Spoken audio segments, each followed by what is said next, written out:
শোণিতপুৰ জিলাৰ সেশন ন্যায়াধীশ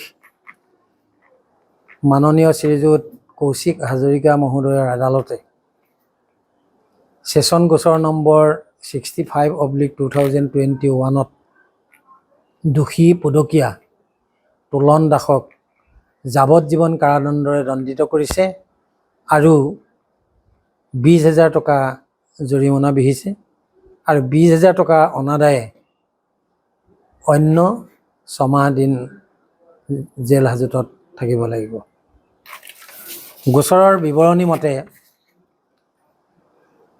যোৱা 15/5/2021 তাৰিখে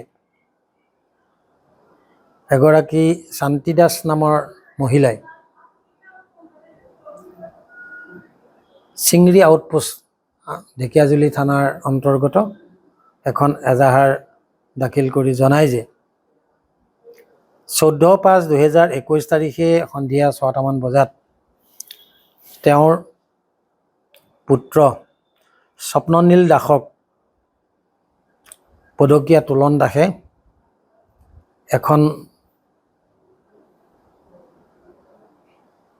কোৰেৰে মাৰি চিৰিয়াছ জখম কৰে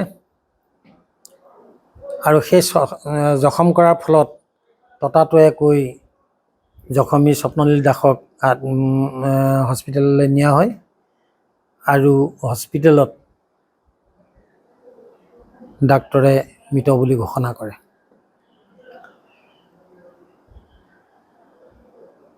এজাহাৰ পোৱাৰ পিছত ঢেকিয়াজুলি থানাৰ পুলিচে তদন্ত সম্পূৰ্ণ কৰে আৰু ঢেকিয়াজুলি থানাৰ 272/2021 নম্বৰ যোগে গোচৰ ৰুজু কৰি বাকী তদন্ত সম্পূৰ্ণ কৰি মাননীয় আদালতলৈ চাৰ্জশ্বিট প্ৰেৰণ কৰে। গোচৰটো যিহেতু সেশন আদালতৰ বিচাৰাধীন গোচৰ, গতিকে নিম্ন আদালতে সেশন আদালতৰ গোচৰটো প্ৰেৰণ কৰে আৰু সেই গোচৰটো মাননীয় জিলা জজ মহোদয় আদালতত গোচৰ প্ৰক্ৰিয়া আৰম্ভ হয় আৰু সকলো সাক্ষী বাদী জিলা জজ মহোদয় আদালতত হয়। মেডিকেল ডাক্তৰ পুলিচ সকলোৰে সাক্ষী লোৱাৰ অন্তত মহামান্য আদালতে দোষী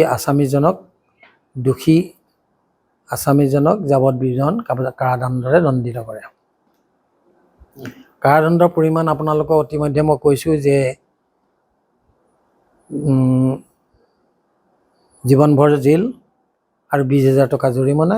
20,000 টকা জৰিমনা অনাদায়ে অন্য 6 মাহ দিন কাৰাবাস খাটিব লাগিব। যিকোনো খবৰৰ বাবে যোগাযোগ কৰক আমাৰ এই নম্বৰত 9181 307 221।